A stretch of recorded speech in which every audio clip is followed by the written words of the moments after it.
Tim's News Explosion. Tim's News Explosion.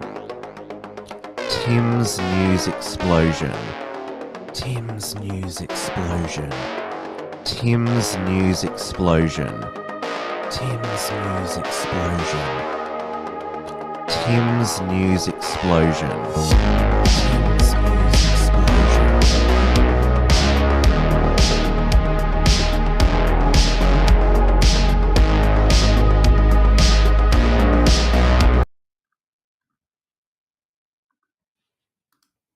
Hello everybody and welcome back to Tim's News Explosion on this Monday the 7th of April 2025. We are live on the Wilms Front YouTube channel, the Wilms Front Rumble channel, and over on my X account. It is 8:30 p.m. here in Melbourne, Victoria, where this past week we've certainly lived up to our title as the crime capital of Australia.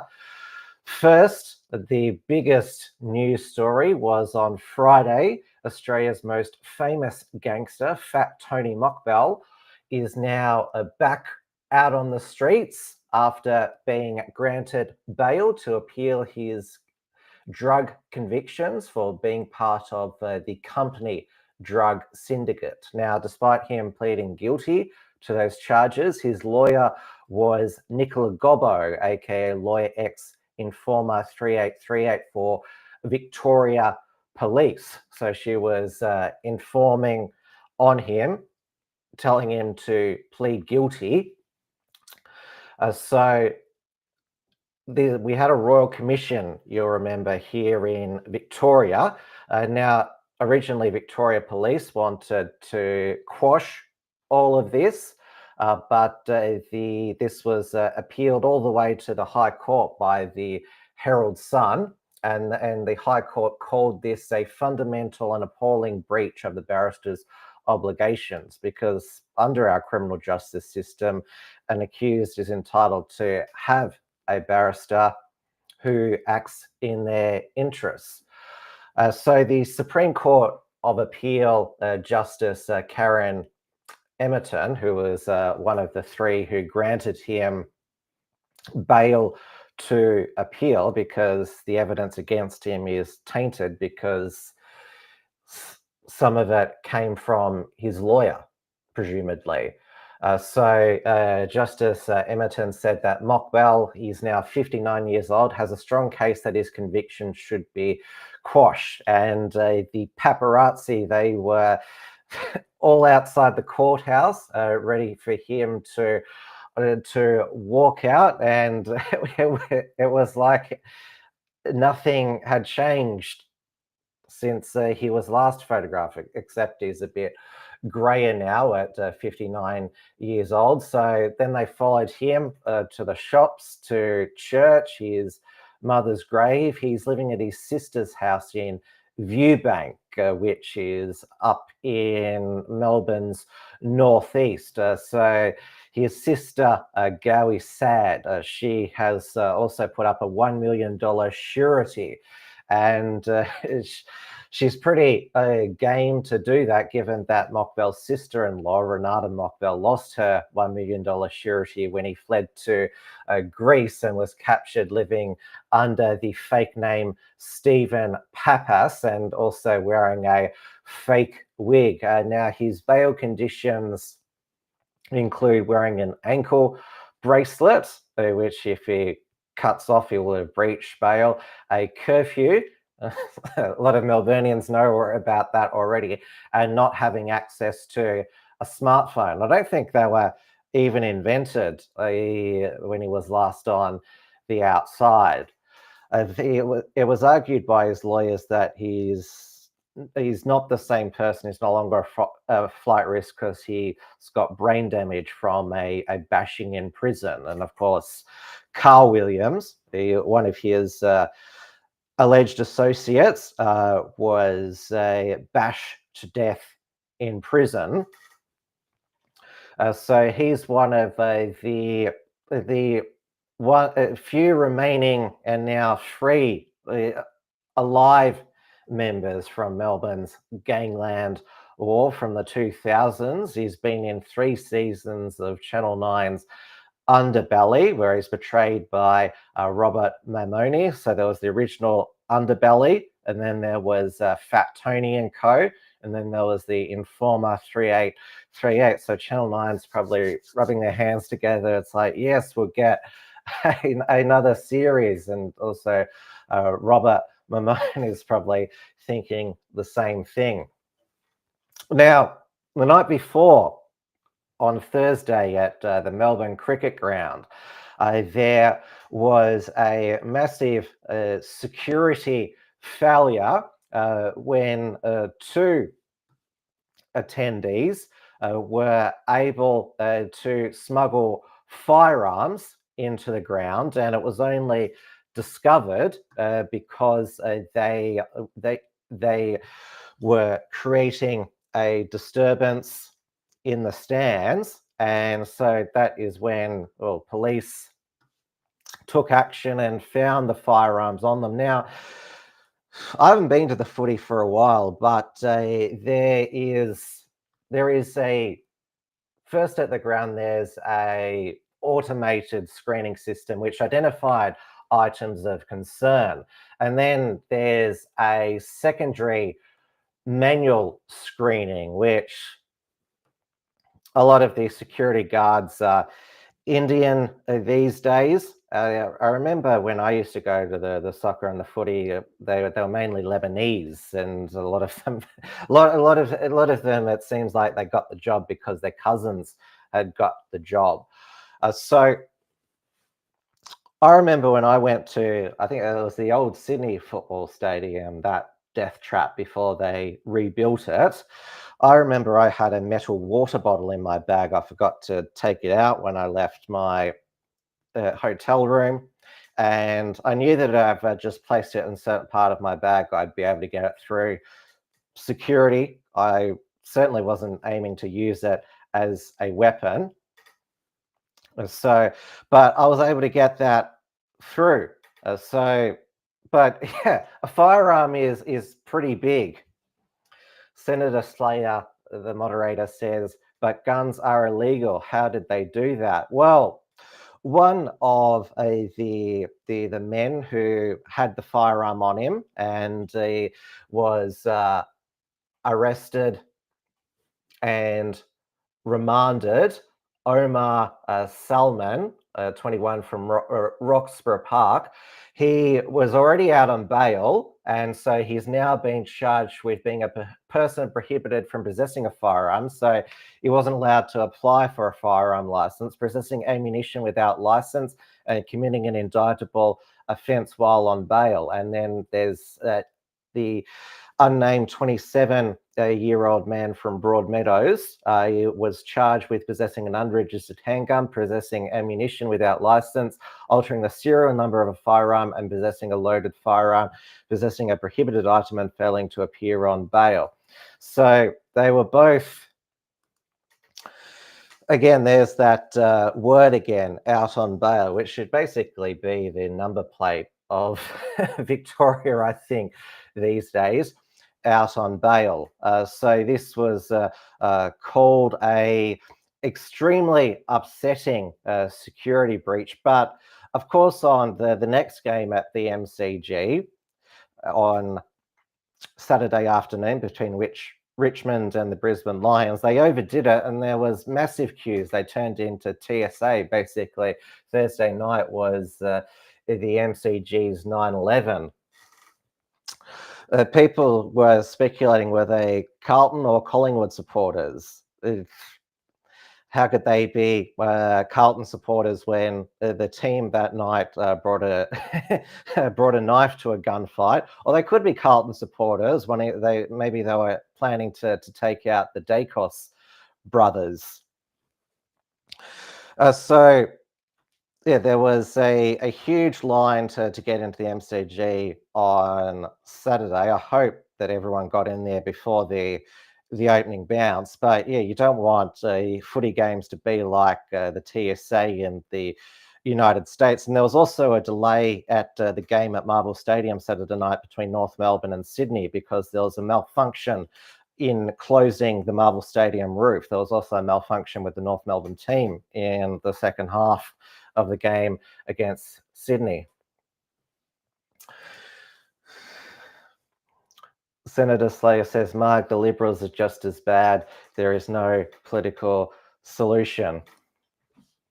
Well, the Victorian Liberals, they stood their ground last week in the Parliament and did not vote for the Allan Labor government's new, what I term the amended bill I call the intersectional anti-vilification laws. So the official title of the now act is the Justice Legislation Amendment, Anti-Vilification and Social Cohesion Act 2025. So they decided to negotiate with the Greens instead. And one of the key amendments that they put in the new bill was section 195Q2.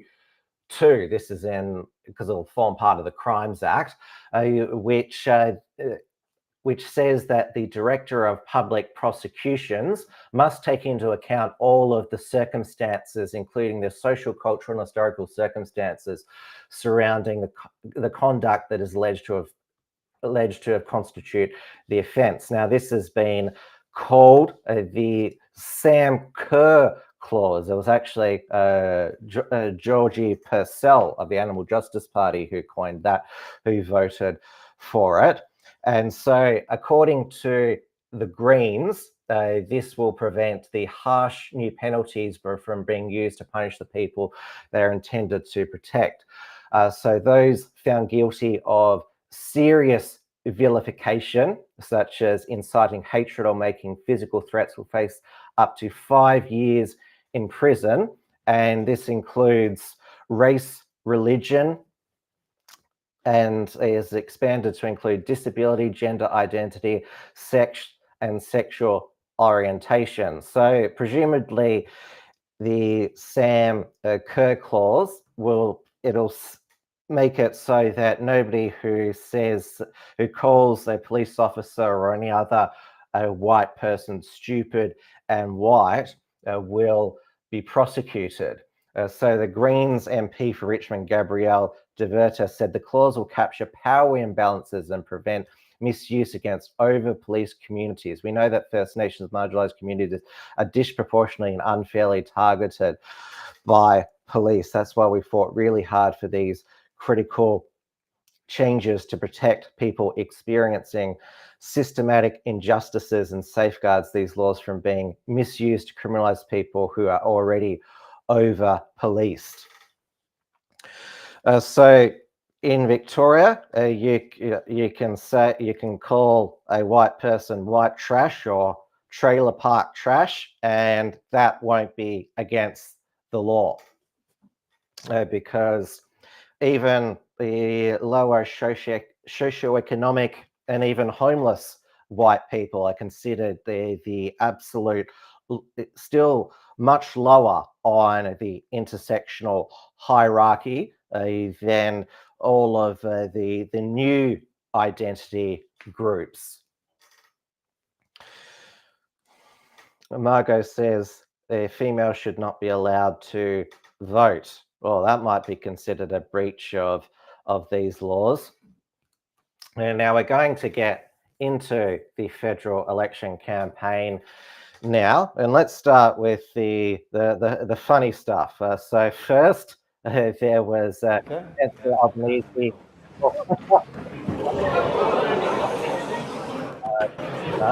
event. There was a bit of a, you could hear that with the audience. There's like, oh, is he okay? And then there's Peter Dutton. Cameraman, who is in the Northern Territory, at Nidar, and split his head open. And he unfortunately said, got him before he realised his head had been split open. But I have to say, did the camera bounce back on him? Because like it's pretty lame to get your head split open there. with a football. Peter Dutton was in the Northern Territory to, of course, spend money on Indigenous football because, the AFL doesn't have enough money itself. And of course, as I just mentioned in the previous story about the security breach at the MCG, all the money that the AFL has that the MCC gets, they still couldn't do security properly. But very seriously, Peter Dutton, his campaign slogan is "Get Australia back on track," and a lot of Australians would be asking, how can you get Australia back on track when your campaign is going off the rails? And there was a news poll that was released last night, which showed that the momentum we're only a week into the campaign, but this is pretty much the worst start to a campaign by a major party that I have ever seen. So the ALP now leads news poll 52 to 48%. The two-party preferred. The ALP's primary vote is 33%, around about what it was in 2022. The LNP's is at 36%, around about where it was in 2022. The Greens at 12%, One Nation at 7%, and others at 12%. Now, I don't know if it was a panicked reaction to the news poll, and there have been other polls. There was a Morgan poll that dropped tonight, which says that Labor is leading two-party preferred 53 to 47. But today, Peter Dutton backflipped on his pledge to get all public servants back to the office 5 days a week. And now he blames this back down on Labor's scare campaign. It's lies that this was going to apply to everyone in the economy, including in the private sector, would be forced to go back to the office. And obviously, there are some people who do work productively at home. There's some that don't. There's some who work better in an office. I obviously was forced to, like many people, work from home on the Unshackled. We had to shut down our studio. But obviously, I was able to set up a studio in my home, and I've been continuing to broadcast since then, and it's continued for me like it has continued for many Australians, because I know that when the lockdowns finished, we're all happy for that, but when we got back out on the road again, we were all stuck in gridlock, and certainly it's lost time being stuck in traffic in the morning or the afternoon if you don't need to be. And for many couples with children, it's very flexible, because I don't want them to be forced to dump them in daycare, because we saw what daycare is like in that Four Corners report a few weeks ago. And now Peter Dutton, he had a partial backdown at the end of last week, so it only apply to Canberra public servants, not those around the country. Now, he was whining today because, mean Labor playing dirty and spreading misinformation about our work from home policy. But at the same time, we listened to voter backlash. I mean, you can't complain about Labor playing dirty. That's what they always do. They've been doing that. Well, certainly they peaked with their Mediscare 2016 campaign, and that's another Mediscare this campaign, with Anthony Albanese whipping out his Medicare card every time that he can. So Peter Dutton whining about being wedged by the Labor scare machine and not being able to properly sell this policy. And it seemed to be one that he got from listening to Sky After Dark, because they talk about this, about that workers should be ordered to go back to the CBD, like their employers should get a shotgun and force them from home to the workplace. And they also make this argument that, oh, it'll make all the cafes in the CBD, they'll get lots of business, as if it's sort of to act as some sort of economic stimulus, which it's about productivity. That should be the ultimate goal about flexible work arrangements. But Peter Dutton also backed down on his, well, it was in his budget reply to sack 41,000 public servants that Labor had hired since the last federal election. He now says that they wouldn't be sacked. It would be through voluntary redundancies and natural attrition, which means they wouldn't hire more people. Now, they were probably thinking that, oh, we've got no chance of winning those 3 Canberra seats, but they want to win the seat that's just outside of the ACT, Eden Monaro, which is it's been held by the Labor Party for most of the past 18 years, apart from a single term, but they would like to win it. There's a lot of public servants who live in that city as well. And then there was, again, the Labor scare machine saying that Peter Dutton's going to cut frontline people. We're going to go back to robo-debt and veterans not getting their claims processed. Now, when I'm describing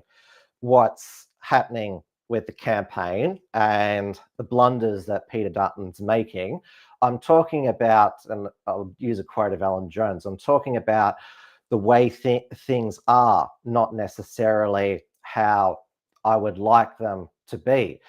Now, I'm not one of these Sky After Dark or people in the alt media who just parrot a line because it is something that the viewership will like. I'm going to, all of my commentary is grounded in reality, and I'm also going to tell you the truth. I'm not going to tell you that, oh, this is a great announcement, when there is obviously there is a lot missing missing underneath, which makes it not a great announcement, which I'm going to get to shortly.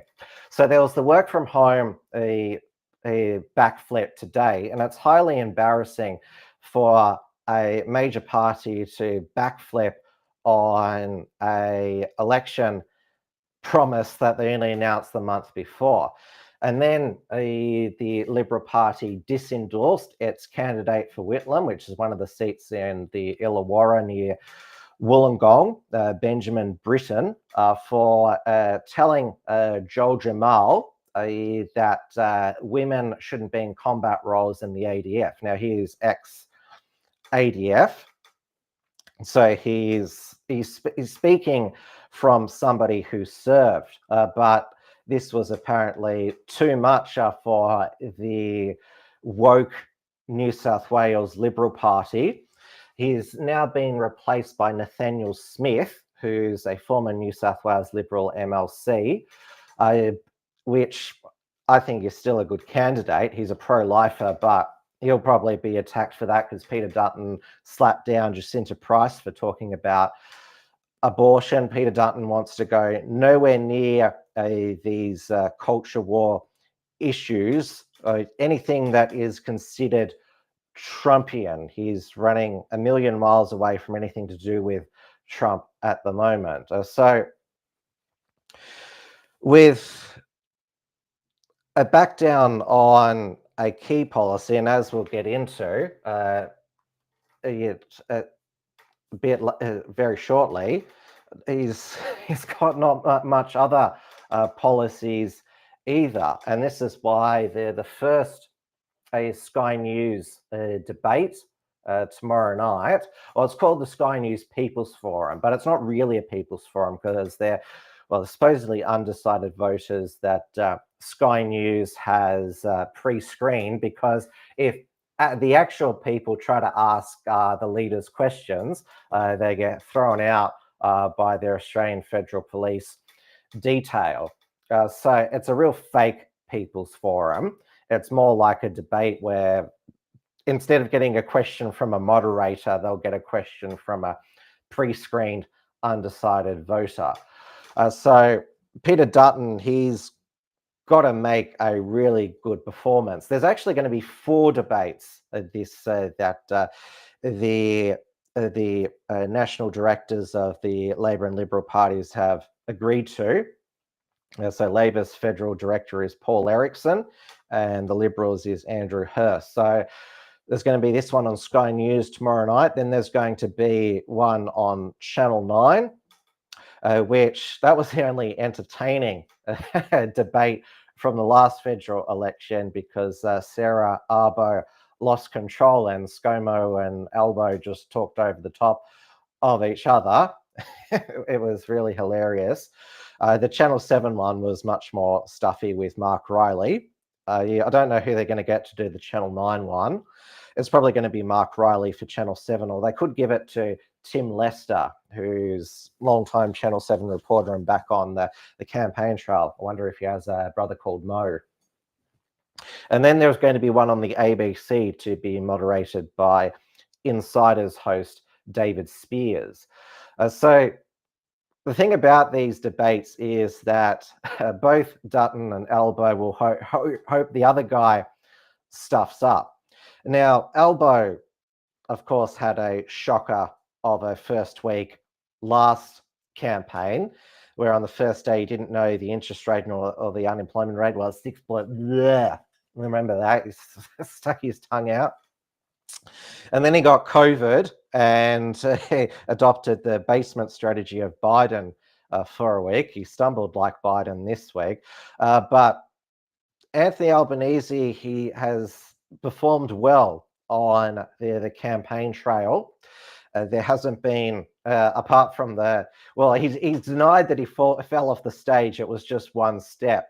I didn't fall. It was just I don't know why they don't put stages up against the wall so people can't fall down. I remember Mark Latham nearly fell off the stage when he was sitting down for a same-sex marriage debate, and he was trying to grip on to stay up, and he dragged down with him Miranda Devine and Lyle Shelton.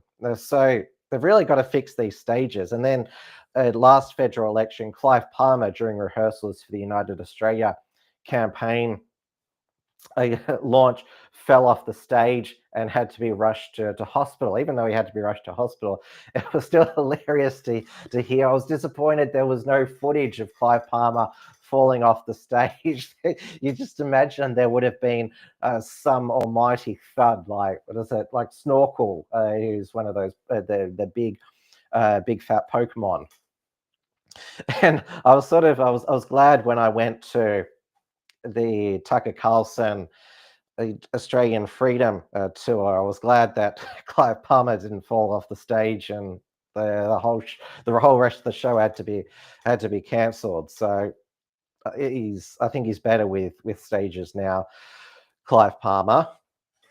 But Anthony Albanese, he seems to have got his mojo back, and again, I'm talking superficially. He's not making gaffes.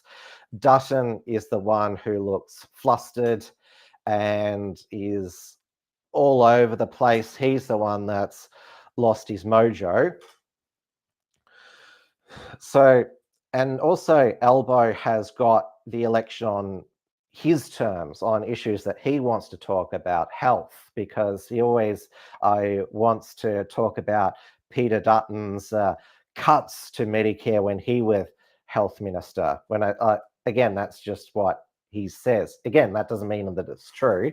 And there, of course, was Tony Abbott's first budget, the $7 GP co-payment, which Albo called GP GP tax. And so basically Albanese is running the campaign that the Labor Party ran against Tony Abbott in 2013, which is, I remember there was the ads with Sour Susie. She had a kitchen knife and was cutting carrots. I'll see if I can dig it up. It's like, what are you going to cut? And it was very unsettling, Sour Susie. She's got this knife talking about Tony Abbott and aggressively cutting these carrots. And then there was another one, he wins, you lose, and had all this school stuff taken off a schoolboy. Now, that didn't work because, well, the Labor government, the Rudd-Gillard-Rudd, was completely dysfunctional. I remember when I interviewed Craig Kelly, I argued that although we agree this government is bad, they're not dysfunctional. And also, a lot's changed in 12 years. Australians expect a lot more from government, even though it's funded through increased taxation. But there is a lot less concern with the trillion-dollar debt. That doesn't have the same cut through. Tony Abbott, with his action contract, will end Labor's wasteful spending, will stop Labor's big new taxes, and we will stop the boats. That was his action contract, real action. They had a jingle for it because they said that was their slogan. Kevin Rudd was all talk, no action. And contrast that with Peter Dutton. Is basically saying now he's not going to cut anything, and by not cutting the public servants, he still claims that he'll have the savings. But have you got a plan to get us back into surplus? I mean, there is a decade of deficits. So Peter Dutton, his main central campaign promise, a commitment centerpiece now is the 12-month fuel excise reduction of 25 cents per litre, which is just recycled from Scott Morrison in 2022. Brett Norman says, I'm 50 years old and I've never been polled once. Wonder who gets polled. Well, I've got a few polls from UComs who I think do it on behalf of the Teals, and I do them because I know that it costs the Teals money to get me to respond to them. So that's why I do them. But that's by like a text message poll. But the polls have been right apart from the 2019 federal election. They were right in the 2022 federal election. They were right during the Voice campaign. So Peter Dutton, that's basically all that he's got at the moment. I mean, he's put a number on his gas reservation policy that will reduce gas prices by 15%. We hardly hear about any of his nuclear plan anymore, that was the big bold policy vision, and is not talking about it. Although we did hear Peter Dutton finally put a figure on his international student cap on Sunday. So he promised 80,000 less international students to free up more housing for Australians. That's 30,000 more than Labor's proposed international student cut of 50,000. He reiterated his 25% cut in permanent migration from 180,000 to 140,000. But this is where Peter Dutton is being tricky and trying to fool you. because permanent migration, that only refers to people who become permanent residents. So most of the mass migrants coming in, net migrants, are coming in on temporary visas. So those who become permanent migrants, they're people that are already here.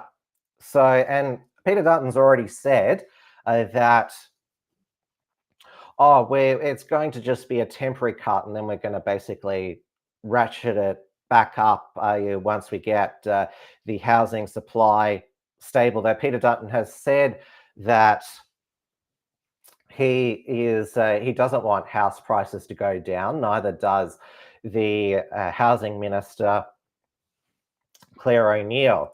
Dawn Browning says, is Uber Eats going to get expensive?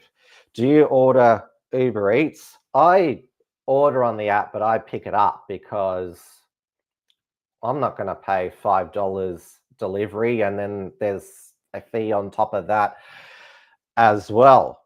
So that's certainly, and again, it should be considered a luxury these days to be able to afford Uber Eats. I mean, it's just making sure the price of groceries which you cook yourself have gone up dramatically. And again, a lot of that has to do with, well, the fact, what nobody's talking about, the reason for the cost of living increase and also the increase in construction costs, supply chains, is because Australia shut down for 2 years because of the COVID lockdowns. China shut down for 3 years. So this is what nobody is talking about. Obviously, opening up the floodgates after the lockdown ended certainly increased demand. But in terms of the trade of goods and services, of course, that was never going to resume at the same. But Peter Dutton, even though he's spruiking this migration cut, permanent migration cut, and international students cap, don't believe what he is telling you about it. Believe what he is telling the migrant communities and the migration agents. And his multicultural affairs spokesman, Jason Wood, who is the Liberal member for Latrobe out in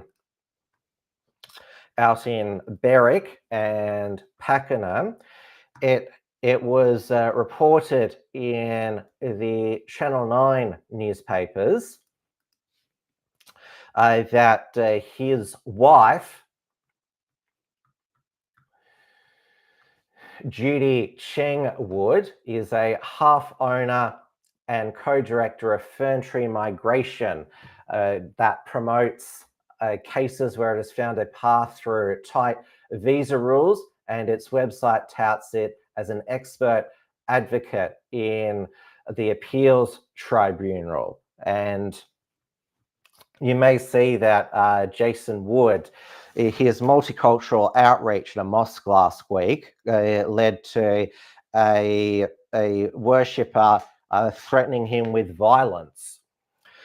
So according to a Liberal Party spokesman, said Wood had no involvement in the company, will appropriately manage any conflicts of interest if elected.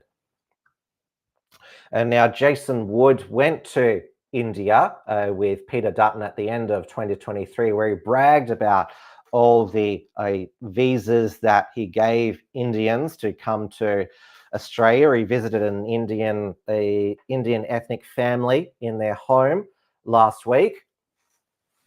And also remember, Peter Dutton spoke to a Chinese migration agent when he was down here in Box Hill for a Lunar New Year, and said, I will bring back the gold ticket to Australia, $5 million, and you can come in. And also, both sides of politics, they have said that we're banning foreigners from purchasing existing properties. There's so much new housing being built and apartments which foreigners can just buy up. Again, they're trying to fool you. Do not fall for it. This is one of the main reasons I do Tim's News Explosion. I don't follow a narrative and parrot talking points like somebody like Avi Yemeni does and tells you what I think you want to hear. I tell you what is actually the truth. That I'm not going to tell you that Peter Dutton's migration policy is great because it's there's nothing underneath. He's basically trying to fool you. It's like if he's telling the migrants one thing and telling you another thing, I think I know who I believe. And the Liberal candidate for Benelog, he is in the trouble now, Scott Young. Now, through redistribution, Benelog, this is in inner northwest Sydney, used to be John Howard's seat. So the Liberals thought because there's a lot of Chinese there, we'll pick a Chinaman, Scott Young. Now, it has been revealed that at a Lunar New Year event in Sydney, he called a casino high roller linked to the Chinese Communist Party, called him a brother in Mandarin. And so and asked attendees to employ Xi Jinping, a former associate of Hong Zhengamo, a political donor now barred from Australian national security grounds. And also, Young also welcomed former Labor state MP Ernst Wong, who was found to have engaged in serious corrupt conduct by the Independent Commission Against Corruption in New South Wales in 2022. And now I'm glad that this is coming out before the federal election, because it was only after the voters of Chisholm in 2019 had elected Gladys Liu that her links to CCP United Front community groups was exposed, and she had that train wreck interview with Andrew Bolt. Now, it's not too late for the Liberals to, well, there seems to be a greater case to disendorse Scott Young than there was for Benjamin Britten. Now, because nominations have not closed yet. So this is the AEC calendar. So the rolls have now closed. They closed at 8 p.m. tonight. So if you haven't enrolled, then too bad. If you haven't changed your address, you'll have to vote in the electorate of your old address because voting is compulsory. Close of nominations is at midday this Thursday. We'll know all the candidate declarations of nominations midday Friday 11th. And then early voting starts Tuesday the 22nd of April after Easter Monday. So there's still 4 weeks to go. And I think this is why the Liberals, they are so fixated on winning the migrant vote. So they want to win Werriwa in southwestern Sydney, Mark Latham, Gough Whitlam's old seat. So the largest voting bloc, if you're viewing this, is the red here, Muslim, and then the second largest is Indian. Then there's Bradfield, which is the Liberals and the Teals, a lot of Chinese there. Parramatta, which is held by Andrew Charlton, who is the biggest friend of India and the federal parliament. There's also a lot of Chinese in his electorate as well. McNamara, which is obviously a substantial Jewish population, but also Chinese there. So Kooyong also has a lot of Chinese, as well as Jewish, as Banks has a lot of Chinese. Goldstein, a mixture of Chinese and Jewish. TNE in Western Australia has a lot of Chinese. That's why Sam Lim probably won for the Labor Party last federal election. Menzies in Victoria, Keith Wallahan, remember he pledged that memorial to Chinese who fought for Australia. So that has large segment of Chinese voters. Bennelong, look at all of it's overwhelmingly Chinese. A lot of these, you can see with these predominantly Chinese seats, the ones that don't also have Jewish people in them, having growing proportion of Indians in them. Cowan in Western Australia, which is held by Anne Ali, so growing Indian population and a substantial Chinese population. Deakin, held by Michael Suka, large Chinese population, growing Indian population and Muslim population as well. So this is why the Liberals would say that they are chasing the migrant vote, but they have had some success in the past in cultivating the Chinese vote. It didn't work in 2022 because it was determined by Chinese Australians that them being anti-CCP was them being anti-Chinese, and the Indians still vote for the Labor Party. That though Liberal Party, they're trying the same failed strategy, hoping that it'll work this time. Dawn Browning says it's like looking at different countries. Well, we are basically becoming like a different suburbs, becoming different nations. Well, different nationalities in different suburbs. Well, where I live in the city of Frankston, it's still predominantly white.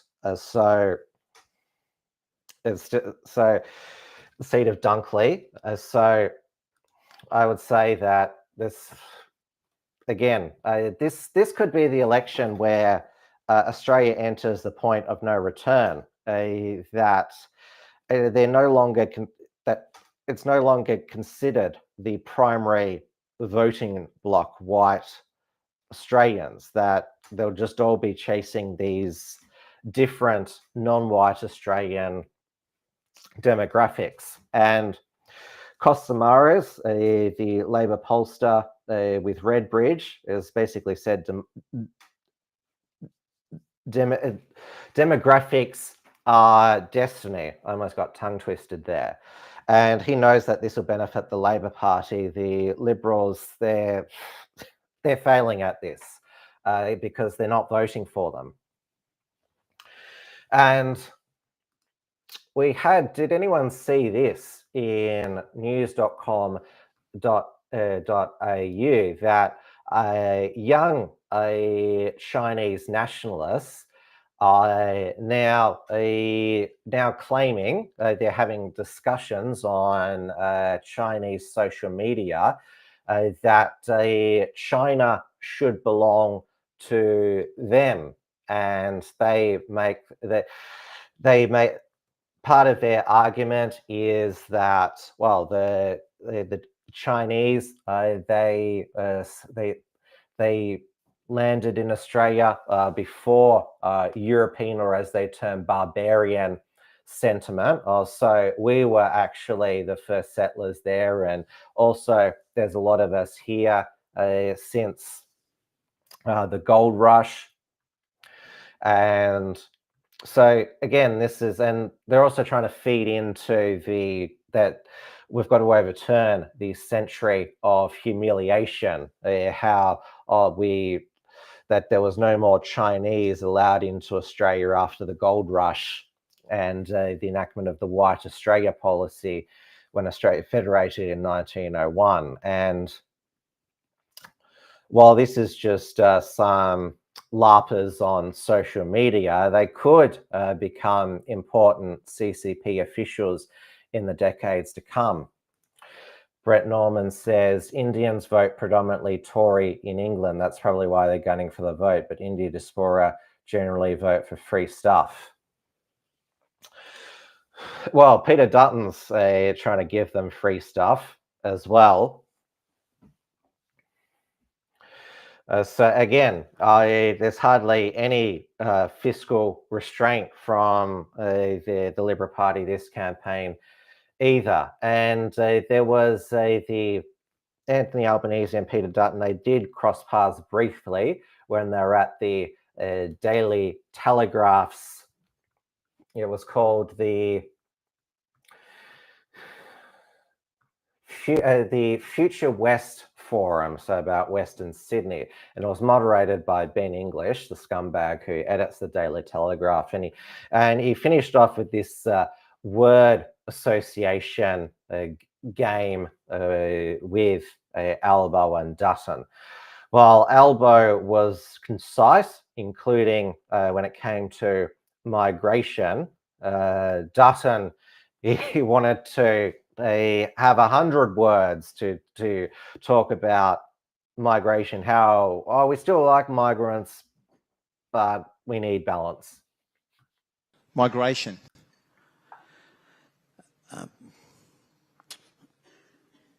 Balanced. Power prices. Sustainable. Trump. President. Migration. Balanced and great for our country. Is that? It's way too many words. Well, I think if it's well balanced, as I said before, and I actually want to talk more about our migrant story. I don't think we talk enough about it. So you can distill that down to one word. For our country, it's been we're net beneficiaries. That's hyphenated. No. That's cheating. Yeah. China. Challenging. Housing. Unaffordable.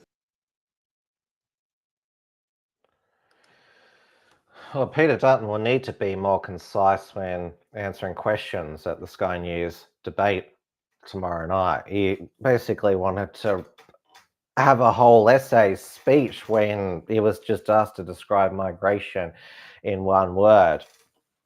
And now what Peter Dutton, what he could nail the Albanese government on is its renewables policy, which, because they had introduced a shocker of a renewables policy on Sunday, which is a 30% rebate for homes and businesses that install batteries to store solar power, which only the very well off can afford $10,000 worth of batteries. So 30% rebate, as if working class people, families with children, have a spare $7,000 to go towards a home battery, let alone afford solar panels on the roof. So this is basically an upper middle class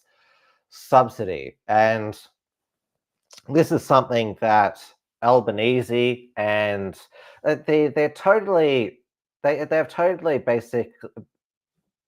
basically just they're squibbing it on energy at the moment. As I mentioned, not talking about nuclear. What's happened to Terry O'Brien, their energy spokesman? There's going to be a debate between he and Chris Bowen this Thursday. Like, they should really be nailing Albanese on this, but they're not.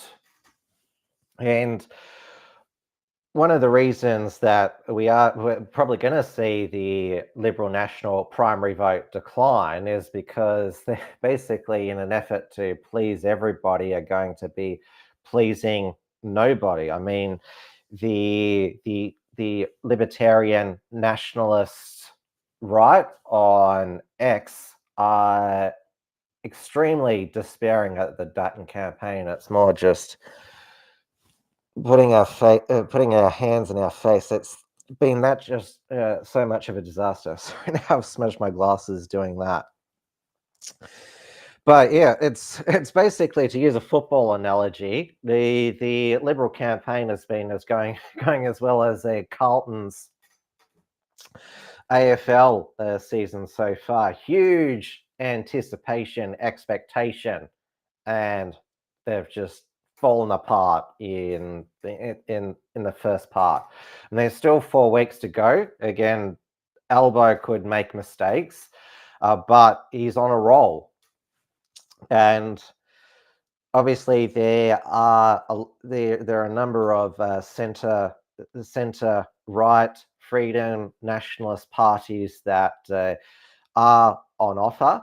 So there is obviously One Nation. Pauline Hanson announced that her daughter would be running as the lead Senate candidate for Tasmania, where she lives, Lee Hanson.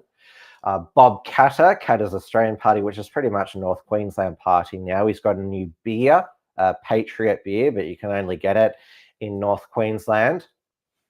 The Libertarian Party in New South Wales, they had a excise-free VB slab sale, which, if you remove the tax, it's actually cheaper than a slab of Coke. So Dutton's, if he pledged that it was going to be permanent, halving the fuel excise, and he should also announce halving or just having as a GST for alcohol and cigarettes, that would be a refreshing policy. Pardon the pun. So we also have Family First. I interviewed Bernie Finn, the Victorian lead Senate candidate. We have Jared Rennick's People First, which I know a lot of young nationalists are rallying around because it has the best immigration policy. Then there's the Heart Party, the latest incarnation of the Informed Medical Options Party. And you control your preferences, so don't believe the people who say, by voting for a minor party, you'll be electing Green, Labor, Teal. You control your preferences. The Sky News, they talk about the Teal campaigns too much, but probably because a lot of their viewers and journalists live there. Like, I really couldn't care less about the various sign warfare in Kooyong between Monique Ryan, her husband, and the Amelia Hamer Liberal campaign. I really couldn't care less. It's just rich people, the homeowners, having a turf war over campaign signs. People, that doesn't interest people in the suburbs. I do hope, because Monique Ryan, she's just a nasty piece of work. I do hope that she is defeated. But really, is Kooyong really where the election's going to be decided? I mean, although the whole of Melbourne and Victoria, that's Peter Dutton's best bet to win a whole swag of seats, because the Allen government here is so popular. Though Allen and Albo, they had a stage-managed appearance today. Peter Dutton it was quite a confusing announcement last week. He said he was taking money away from the suburban rail loop, the federal money, and giving it to the Melbourne Airport Rail Link, but then he was going to cut the Sunshine Super Hub back from 6 platforms to 5 platforms. And so he was accused of not properly investing in the Melbourne Airport Rail, despite pledging more money for it. That was sort of very confusing there. Again, is with the suburban rail loop, I don't want to get stuck into it, but sort of at the point of no return on that, where it's going to cost more to cancel the contracts than it is going to be to actually build it. So there's a lot of shenanigans in the chat again. Brett Norman says, I'll menu log a bucket of KFC every couple of months. That's about it. Or just go through the drive-through, or go to pick it up in the store. I mean, you can order KFC from the app itself and pick it up. All right, now let's segue into the Trump tariff aftermath of what he termed Liberation Day. We'll start with the aftermath in Australia. So today we had 110 billion wiped off the ASX 200. It dropped by 4.2%. Markets have opened in Asia and the UK. New York Stock Exchange opens at 11 p.m. Australian Eastern Standard Time tonight. We're back at Eastern Standard Time. And now, I don't think that we should be too alarmist that this is going to be the Great Depression based on one day worth of trades. But I've been very clear from day one that Trump's tariffs policies was my most major disagreement with his policies. And so Australia, we actually copped the least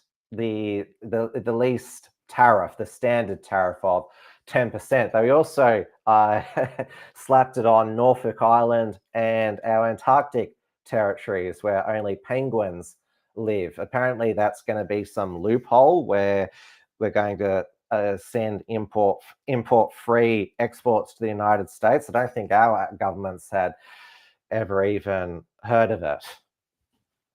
So Trump, in his Liberation Day graph, he explained that he had a beef with Australian beef because he said that UF beef is restricted from Australia, and that is for biosecurity reasons because of mad cow disease. Now, they've eradicated that mainly in the United States, but they import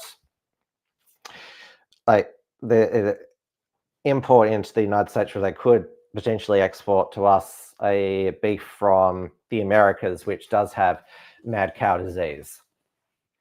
But the thing is that it's a 10% across the board, that the targeting Australian beef, which is used in US McDonald's Big Macs and Quarter Pounders. This will all be, Trump says that this will have lots and lots of revenue and he'll be able to afford tax cuts, but it'll increase the price for US consumers. Tariffs are a tax. So he's robbing the Peters again to give the Peters a tax cut. And I've been quite surprised with some of the reaction from the MAGA accounts that basically become MAGA communists, which I know Jackson Hinkle calls himself a MAGA communist, but we had the quartering say you do not need the new iPad, you do not need the new cell phone, you do not need the new video game console, you want them. There is a big difference if you look at the people whining about the tariffs. I challenge you to ask them how their lives have been affected in any way. Well, they've only just come into effect. And then there was Benny Johnson, who said losing money means nothing, digital ones and zeros. Well, if your card at the grocery store declines, then obviously those digital ones and zeros do count. In the end, you won't miss any of it. Losing your country costs you everything. You will never get that back. Your kids will be slaves to foreign powers who hate us. Without America First policies, we become the slaves fight. So yeah, this is basically communist language that if we're going to suffer, it's for the good of the cause, which is how the communists always used to when there were bad times. Well, they're almost always bad times. That it's still where it's camaraderie. And I saw that David Hiscock on XYZ defended the tariffs, saying that Trump is right that to use them to bring back manufacturing to the United States. But at the same time, there's other MAGA commentators like David Vance arguing that they're actually a negotiating tactic for free trade with the rest of the world, and point to Taiwan, India, Israel, Vietnam, and Cambodia, who intend to zero out their tariffs with the United States. So Israel did that before the Liberation Day Thursday, dropped all its tariffs against the United States, and copped a 17% tariff. Their greatest ally copped a greater tariff than Australia. And so Ben Shapiro, he was very salty in his monologue on the Daily Wire. Trump seems so. Is Trump wanting free trade by raising tariffs, or is he wanting to? So it can't be both. And by Trump's argument that, oh, bring the manufacturing back, this will have investment here. This is the old mercantilist view of trade, that it's a zero-sum game. That one country has that a country has to win and other countries have to lose.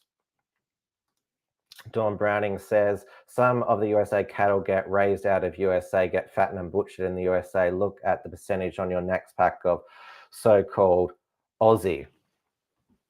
And now, apparently, the formula for calculating the tariffs, it was the rates which the US claims that put the tariffs on with other countries. So it was basically the trade deficit divided by exports, or 10%. And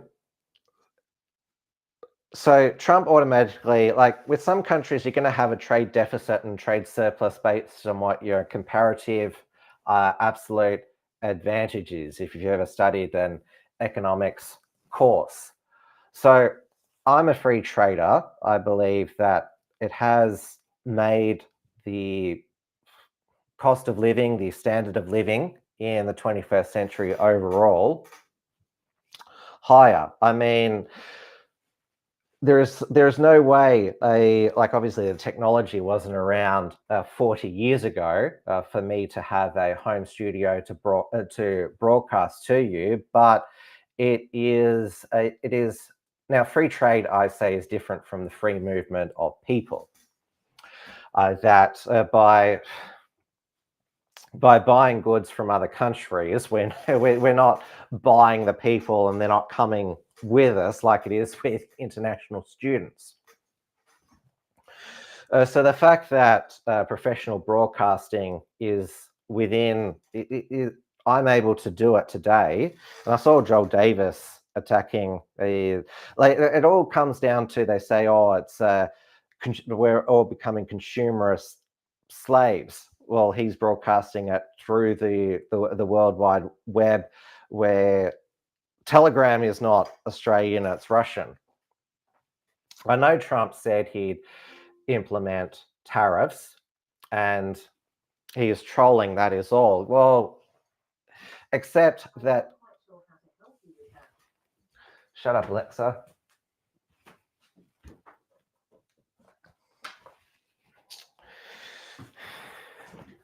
Well, it's not all good if Alexa interrupts my broadcast.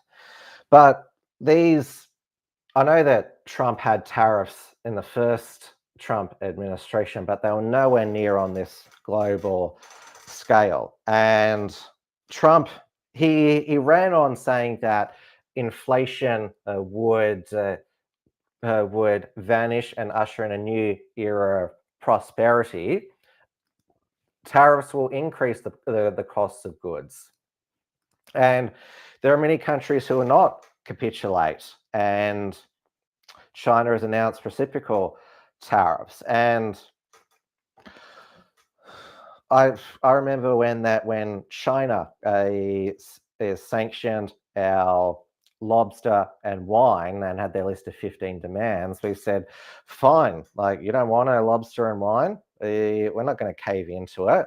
and they only hurt themselves. And they eventually lifted that. They thought our Trade Minister, Don Farrell, sucked up to them too much. And it seems to be that the Albanese and Peter Dutton, they're basically like, well, Anthony Albanese had that emergency press conference with Penny Wong and Don Farrell, saying that this is not the action of a friend, and then Peter Dutton is basically saying that, oh, like I would be able to negotiate our defense and critical minerals. So he's basically selling himself as somebody who would sell us out to the Americans. But last week he was saying that he would stand up and not sell out our pharmaceutical benefit scheme, our social media.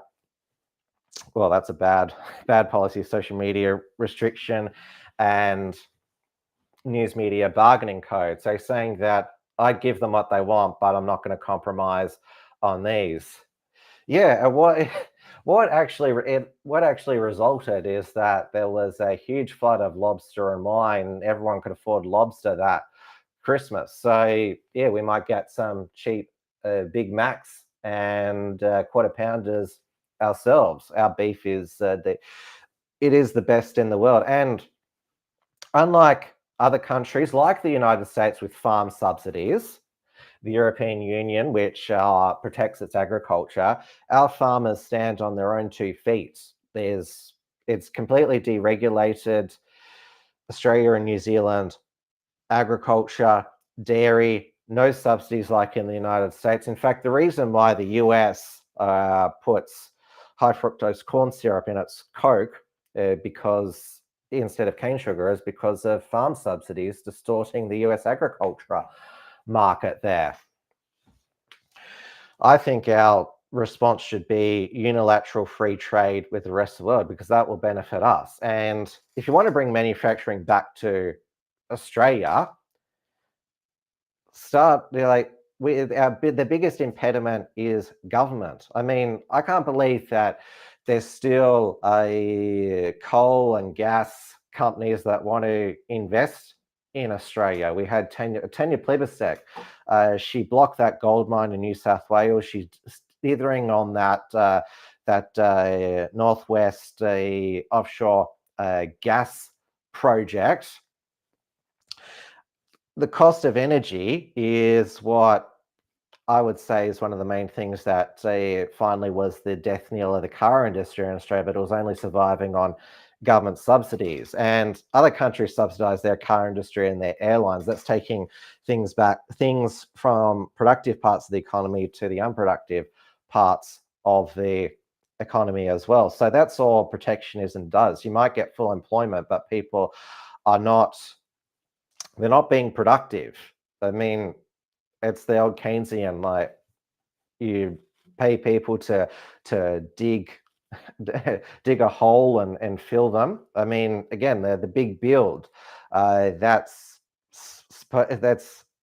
aimed at economic stimulus, and a lot of that is being wasted is just because it employs people. It's actually paying people for not showing up, as we've seen. And there's also a lot of nostalgia for 50 years ago. Joel Davis saying, like, he wasn't alive then. I had a conversation with my parents last night. They said, although we considered we have a lot of nostalgia, people had a lot less disposable income. Eating out, regular holidays, coffee every day was unthinkable. So again, there's and this is the argument from a lot of the older generation. If you want to afford a home, you've got to sacrifice, get rid of the smashed avo on toast. And certainly a lot less people went to high ticket events like concerts and sporting events. Now, Elon Musk, he has split from Trump on these tariffs. He's now stepped away from Doge. He's still going to be an advisor to Trump. This is what he said. Well, he was in favor of free trade. I hope that I hope that the United States and Europe can establish a very close partnership. We obviously are, there's an alliance already, but I'm hopeful that there can be a very close relationship with America and Europe. And I'm hopeful, for example, with the tariffs, that at the end of the day, I hope it is agreed that both Europe and the United States should move, ideally, in my view, to a zero tariff situation, effectively creating a free trade zone between Europe and North America. And that would be that's what I hope occurs. And also more freedom of people to move between Europe and North America, if they wish. If they wish to work in Europe or wish to work in America, they should be allowed to do so, in my view. So that has certainly been my advice to the president.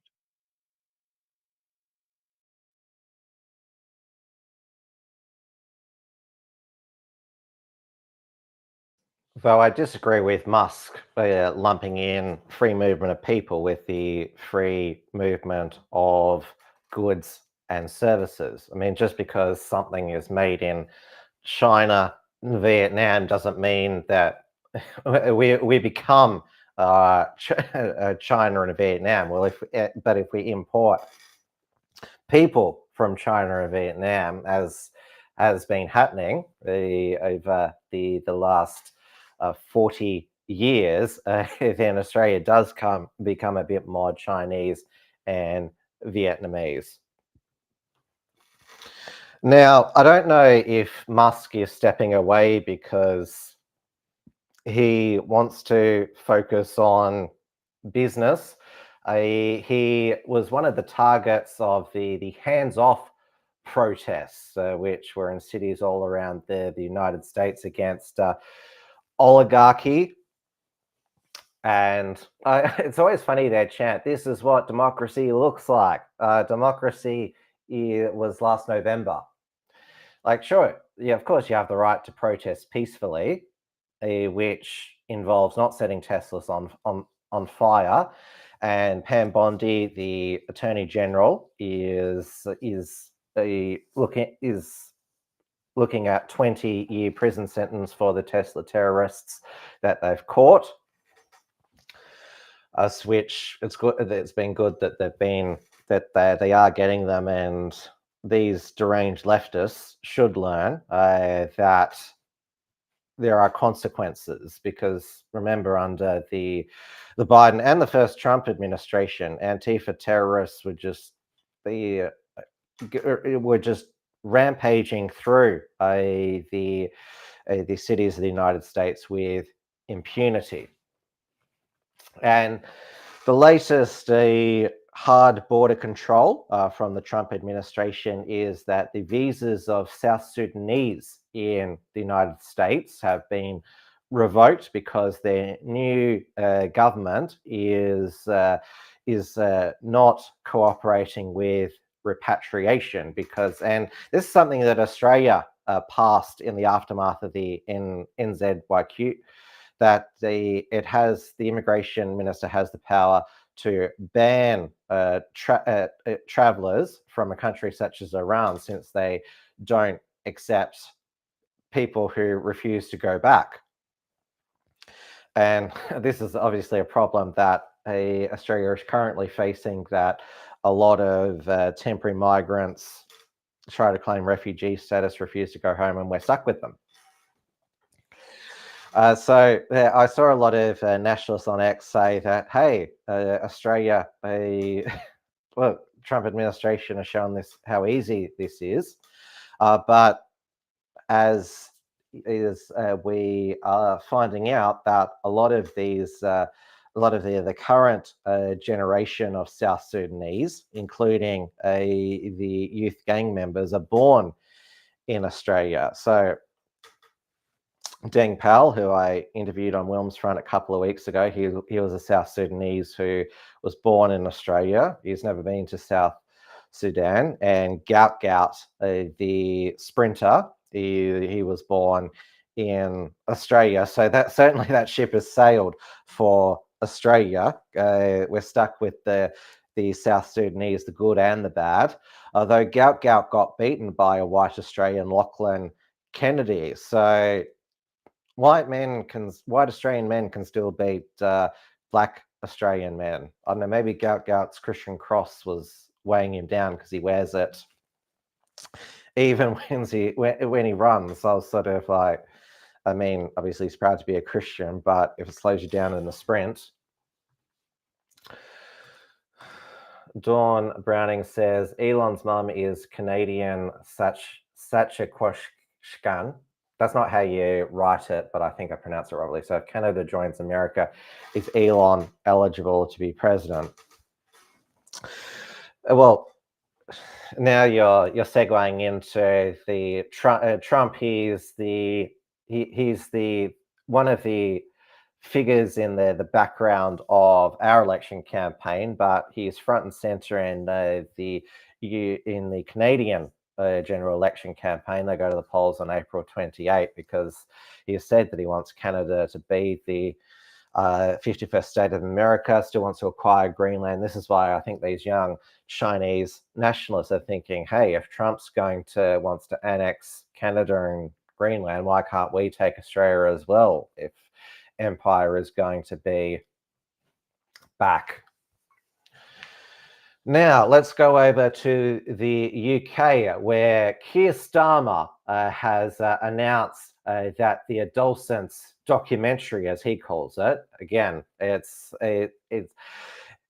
is a drama series. The only resemblance it has to a real-life stabbing of a teenage girl is by a black teenage boy, but in this Netflix drama series, they made the teenage boy a white boy. So it's going to be it's going to be free to view in high schools. So the new next layer of young male indoctrination, the Andrew Tate boogeyman. And I've seen a lot of online commentary that although a lot of young people are aware of Andrew Tate, they don't idolize him. They don't idolize him like these left-wing women and men think that they do. He's just a convenient boogeyman. But the real it's been exposed this past week that a threat to adolescents actually is allegedly in the House of Commons. So Dan Norris, the Labor MP for Northeast Somerset and Hanman, who beat the Conservative MP Jacob Rees-Mogg at the 2024 general election, has now been arrested on suspicion of rape, child sex offences, child abduction, and misconduct in public office. And before he was a politician, he was a teacher and a child protection officer. Yes, of course he was. So he's basically another one that's been held hiding in plain sight. And this is him talking about child protection. It's not from the last general election, but from a previous campaign that he ran in. You were a teacher at one point. You also a child protection officer, which is something that you're particularly interested in. Yeah. I mean, children have always been very important to me in their welfare and their life. You know, they're doing well and surviving in what is a tough world very often for children. And I've always felt that they need good people in their lives more than anybody, because they can't go to lawyers or politicians or whatever as young people or children when they need help. So I've always felt it's very, very important. So I was very lucky. I got a really good training by the NSPCC in East London, which taught me a great deal about some very difficult things that you have to address when it comes to child protection. And I won't go into those too much, but people will understand. And it's a hugely important job. And I think that training was a wonderful thing, not just for me, hopefully doing a better job as a child protection officer when I was in the Bristol area and the southwest of England actually practicing, but also I think in terms of politics, I think it gives you a great self-discipline. I think it gives you a great focus. I think you have to know what your priorities are. You have to expect the unexpected. You have to remain in control and calm when things are very difficult and tough. So I think it was a great training for life as well as for doing a job. So I remember that very fondly. But what I realise is that there's still so much to do in terms of children and their welfare. I mean, although great strides have been made in some respects, there are still many more poor children, children in need, children with neglect as well as abuse. There's a huge challenge there. And I certainly, if I become Metro Mayor, want to talk about those issues just as I did in the past to help bring about the important solutions that we need to make children's lives better.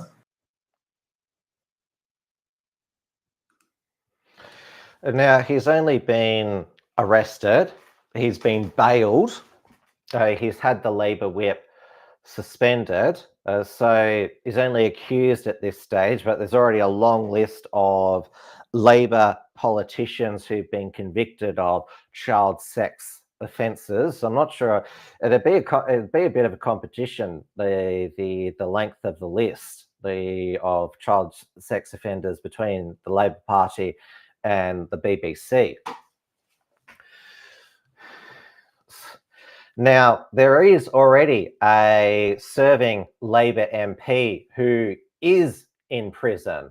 Mike Amesbury, he is currently serving a 10-week jail sentence after he pleaded guilty to punching a man in his constituents of Rutcun and Helsby.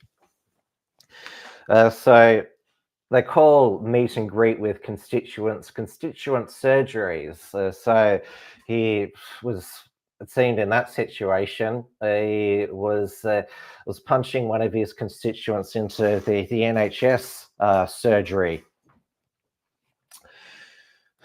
Brett Norman said if he'd made a mean tweet, he'd be locked up, like Lucy Connolly, a mother who has been jailed for 31 months. She's been denied requests for temporary release to see her 12-year-old daughter and ailing husband because of this tweet that she made during the Southport aftermath unrest. Mass deportation now. Set fire to all the fucking hotels full of the bastards for all I care. While you're at it, take the treacherous government and politicians with them. I feel physically sick knowing what these families will have to endure. If that makes me racist, so be it. So she was obviously very angry during that time. So 31 months she got for that, and there's no longer she hasn't got compassionate the temporary release to see her own child and ailing husband. So basically been getting the similar treatment to Sam Malaya got when he was in prison for those nationalist stickers. Now, of course, in the UK, or batshit bonkers Britain, as Katie Hopkins calls it, higher up on the intersectional hierarchy are transgender pedophiles.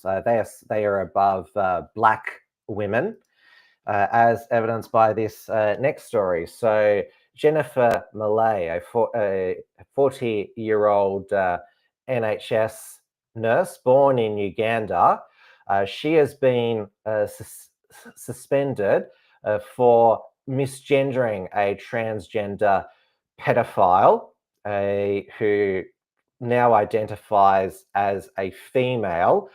Now, After a 4-minute meeting with a manager, she was suspended to collect her belongings and escorted out of St. Heliers Hospital in Charleston, Surrey, in tears.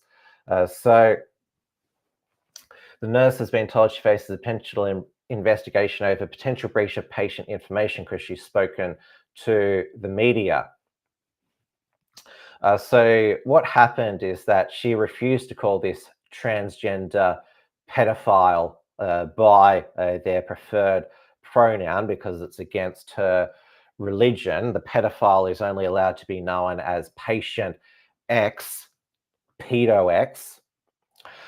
So she said that in response to be called he rather than she, the pedophile flew into a rage and left her fearing for her safety and called her Miss Malay the N-word 3 times.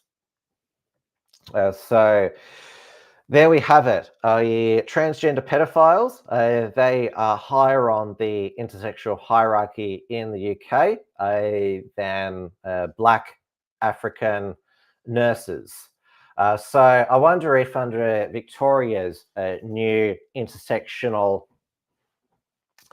anti-vilification laws, the same would apply here. If there's a dispute between a Black African woman and a transgender pedophile, who would be deemed the victim and who would be deemed the oppressor. Now, final topic before we wrap up for tonight. So Israel has squandered the international goodwill it had after Hamas paraded and degraded the Israeli hostages it released in Gaza, and in the process showing that the city wasn't reduced to rubble. The Hamas masked fighters looked like they were well fed. They got the children all cheering. So the place clearly wasn't uninhabitable. But the IDF, they killed 15 aid workers who had their emergency lights flashing. There are 6, they've justified it saying 6 had Hamas links, but have provided no proof. And so our Foreign Minister, Penny Wong, has called for an independent investigation. And you remember that the Liberal Party here, when Zombie Franken was killed by an IDF airstrike, an aid worker in Gaza, they said, although this is a tragic accident, it's in the fog of war, so forgive and forget. And even though they killed one of our innocent citizens. And this is how Israel began to lose a lot of support, because they were just basically being reckless. And again, the Liberal Party here in Australia, their 100% support for Israel and Zionism, including attacking the government for appointing a oversight for the Australian oversight for the IDF investigation, criticizing that. Like they put so much political capital into being pro-Zionist and pro-Israel, passing those hate speech laws through the federal parliament. And it turned out that all of the alleged hate crimes in Australia over the past 3 months were just part of an organised crime plot orchestrated by a Australian in exile on drug importation charges to try and negotiate a better deal on his sentence. Brett Norman says, let's not forget Jimmy Savile was protected for decades, and who was the director of the Crown Prosecution service when they decided not to prosecute Jimmy Savile. It was Keir Starmer. But his prosecution service also helped out the post office falsely prosecute and convict those sub-postmasters based on that faulty Horizon software. All right, everybody, that's the end of Tim's news explosion for another week. So the countdown continues to Federal Election Day, Saturday, May the 3rd. And of course, I will be bringing you an Unshackled Election Night live stream, 6 p.m. when the polls close on the eastern states, since daylight savings has ended. And pre-poll begins in 15 days, just after Easter, though I will encourage you to vote on election day because that ensures your vote is counted quickly. It's just not sitting in a pre-poll pile and is counted later, because if you want a quick count on election night, I recommend voting on the day because there's too much pre-polling these days. And of course, I'll be bringing you much more election coverage in the lead up into the aftermath, and hope to bring you also coverage of the Canadian general election campaign on Monday, the 28th of April. Exactly, Brett Norman. Hit the like button, thumbs up, comment below, share, click the bell for notifications so you know when the next Unshackled production is live, and share it with your own followers and friends. Of course, what is even better than you spreading the word is also to become a financial supporter of the Unshackled. So you can do that over either at Substack. So that is where I now have the Unshackled Productions archive, including email alerts, so monthly $5 per month, annual $50 per year, founding member $500 per year. And also you can take out a premium membership on the unshackled.net, which is still where we publish Unshackled articles.